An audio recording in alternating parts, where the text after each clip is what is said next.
Before the pandemic, 135 million people were food insecure. That number was bad enough. Now 276 million people across the globe have no food security. Over 500,000 are experiencing famines. These are all signs of a global food crisis, one that will only worsen in the coming days. It all began with the COVID-19 pandemic. For 2 years, the global food market, it was reeling. There were supply chain bottlenecks, export restrictions, tightening food stocks, but just when things were getting better, just when, the war broke out in Ukraine. Now, wars can be terrible for supply chains, especially when it is being fought between key agricultural suppliers. Both Russia and Ukraine, they're global export leaders. They're leading exporters of wheat, barley, corn, sunflower seed, and sunflower oil.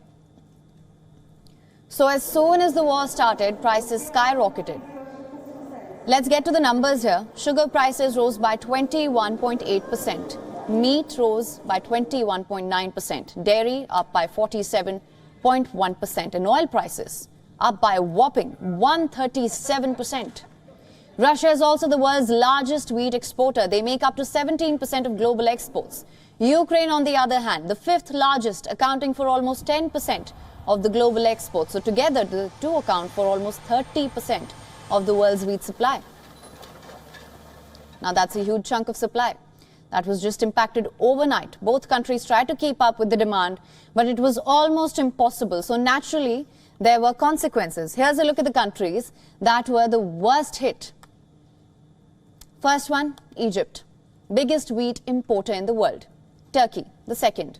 Bangladesh, the third here. Then comes Nigeria, Yemen, Azerbaijan and Sudan.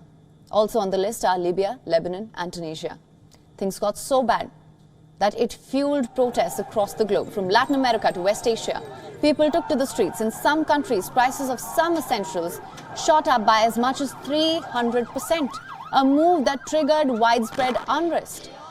The UN Food Agency says prices hit an all-time record in February and then again in March. So the big question is, when will the prices come down? Hard to say here.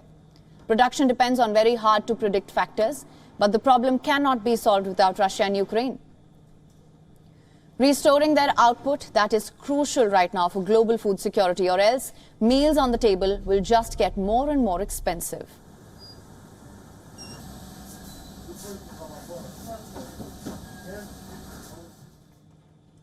WION is now available in your country. Download the app now. Get all the news on the move.